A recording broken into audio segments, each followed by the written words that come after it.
over VACTERL. And what is VACTERL? Many of you who know us know that our daughter Hayden was born with VACTERL association. So today we're just gonna like bring some of you guys up to speed and see, you know, if there's any questions you guys might have, because you'll see a lot of it brought up in our videos with her health journey. So Hayden, what is VACTERL? What do you think it is? I think it's like VACTERL way to be like normal baby because in VACTERL you like have all of these like stuff on your body, and they want to save your life for the whole until it grow up. Okay, so yeah, so basically Hayden was born at 33 weeks with a rare association known as VACTERL syndrome. They really don't call it syndrome because it's not genetically linked. There's no genetic anything that's linked to it. We have ruled out all genetic conditions that are known at this time. But like I said, she was born at 33 weeks. Our main thing that we found out at 29 weeks was that her esophagus was not connected to her stomach. That is one of her biggest issues still to this day.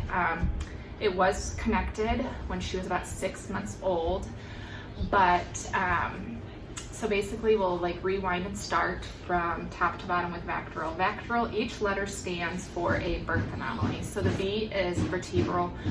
Right now, Hayden has 3 curves in her spine. They are just not even a degree under the classification for scoliosis. So probably her next growth spurt will probably put us over that threshold. And then A is anal. So Hayden was born without a anal opening. So when she was, well, she had an anal opening per se, but it was just through her vaginal cavity. When she was, I think about a year, we had the corrective surgery at the Cleveland Clinic where they took her exiting parts out of her vaginal cavity and kind of made her a man-made sphincter and everything. So we've been pretty good on that front. C is cardiac. Hayden had her first cardiac surgery when she was 3 months old. November of 08, Hayden had to be resuscitated a couple times. Thank God we had the team working on her that we did at the Cleveland Clinic NICU. But it was determined then that the hole in her heart was just way too big for her poor little body, and it was flooding her lungs. So basically they did a VSD repair, left her ASD. That has since closed, but now she has a valve issue where most valves have 3 flappers, and Hayden has 2, which now we are looking for ballooning in her aortic arch. We have a little bit of ballooning, but not enough to call for surgery currently. So that was what, C? So T is for trachea issues, and E is esophageal. So those two kind of go hand in hand. Hayden was born, again, without her esophagus connected to her stomach. So her stomach was connected into the middle of where your lungs kind of branch off with your trachea, and then her upper esophagus kind of just ended in a blind pouch, as they call it. That was like her biggest complication, and we had to wait for 6 months to get that reconnected. We still have issues with that to this day because of the separation. She never developed any of the muscles, nerves, nothing. So her esophagus is literally just a tube. And so in result of that, she was throwing up a lot and everything. She wasn't keeping down any of her food or anything. So they had to literally take her stomach when she was a baby and wrap it around the bottom to kind of help gravity just keep it in her stomach. Because she was TPN fed for a while due to that. So we kind of had to figure out what we needed to do. And so far so good. We've had really good luck with that. And then, so B, C, T, E, R. R is renal. Actually, that's funny that we say renal because today we are going to see the urologist because we do have some complications due to that. Her right kidney never grew, and it was determined a couple weeks ago that there is some leftover fluid hanging out in her kidneys.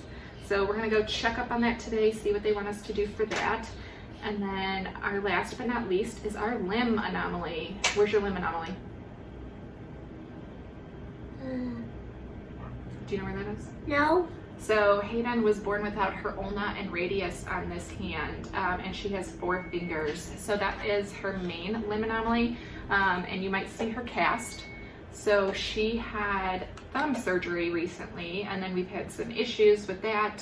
So she has 4 fingers on this hand too, because her thumb that she was born with was downwards displaced.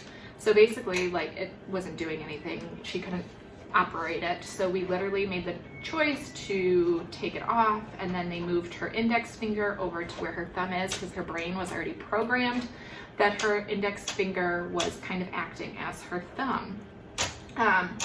Hayden is the overachiever, so then we have some more anomalies that aren't in VACTERL that have been some complications.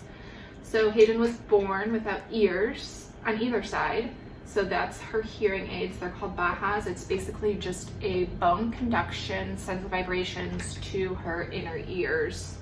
Hayden had some choanal atresia, which basically her skull just kind of formed over or under her nose. So there was no nose openings. So we have 2. Hayden has 1. Right now we do have some issues with that, but we're just kind of watching it because her surgeon or her ENT doctor couldn't really guarantee me that it would fix or help the problems that we're currently experiencing. So let's not break it if it's not broken, correct? So I think that's pretty much a lot of what she has going on currently. I mean, there's some other little odds and ends. She has a G tube, so she eats with a tube in her belly. So we do that overnight. And then we have another tube that is to help her use the restroom. It's called a cecostomy tube. And so we do that twice a day to empty out her colon and her bowels and everything, just to keep everything moving. Because of her anomalies, she was getting really constipated and tons of issues, and she's 11 today, or not today, but now. So you really don't want those issues. So we were fortunate enough to just have this cecostomy surgery over the summer. Everything's going good with that. What else, Hay? You don't know? Anything else that you can think of? Nope. So other than that, I think that is it. If you guys have any questions, leave them down below and Miss Hayden will answer them, or I will. Other than that, what do you say, Hay? Bye! So that was just like a really quick rundown of what VACTERL is, and to be classified to have VACTERL, you have to have 3 or more, and as you know, Hayden has all of them plus some extras. She also, you know, she does a lot to keep herself healthy and going.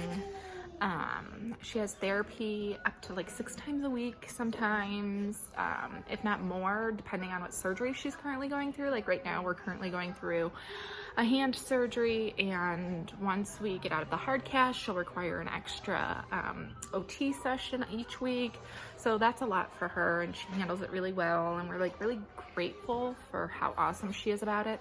And a couple years ago, Andy and I made the choice, you know, we let her make some of her medical decisions because there is so much out of her control, and a lot of it won't affect us years down the road. Like, we're not gonna have to be the ones to live with what she's dealing with. So if it's within reason, we let her make that choice and educate her on the choices she's making. Like her current one that she's currently going through is she wants her prosthetic ears back. We made the surgery to cover up the posts that they go on, because she really didn't want them anymore. So I was like, I don't want another source of infection. Let's just get rid of it. So that's what we did. So, you know, we've had 2 surgeries with her ENT, with her voicing, you know, what she wants, and he explains like the risks to her and everything else that kind of comes along with it. But in those appointments, I literally just sit there and listen to, you know, her doctor and her go back and forth. I want her to be really educated. I want her to have the tools to make the right decisions. And she does pretty well. So we let her do a lot of that, because like with her hand surgery, we let her make those choices, because it's not us, like Andy or I, going through it and having to put in all the extra therapy and the pain that comes along with it. Both hands she was functioning with, not to the best of her abilities, but like they were functioning. But she wanted them corrected. And so, you know, I sought out, which I thought was an amazing surgeon, and he is, and we went for it. We laid down, you know, how much work it is on her part, what she's gonna have to do, and just kind of, you know, gave her all the tools to make her best opinion. And I know some of you are like, oh my gosh, she's 11. Why are you letting her make all these like grown-up decisions? Because like I said, my husband and I aren't the ones that are gonna have to deal with it. And I want her, like when she was born, I made a promise to her to provide her the best life that I possibly can within my power. And I feel like she's that age where she can make those choices. And, you know, with education and guidance, she can do a good job. So that's a lot of like Hayden's rundown. Tonight we have her first cheerleading game. So the basketball team is playing and she's going on to cheer on her elementary school. So that's exciting. So I know she's excited about that. So, but yeah, that's kind of Hayden rundown. If you guys, like I said, have any questions, ask. And maybe one day we'll do like a tutorial of like a day in Hayden's life, because it's a little crazy. A lot goes into keeping her healthy and keeping, you know, everything on the same page. She's, you know, has her tube feeding, her sacostomy flushes twice a day, medications, therapies every day. So she just has a lot, but she handles it like a champ, and we couldn't be more proud of who she is and how she handles it. She's spunky. She's very spunky.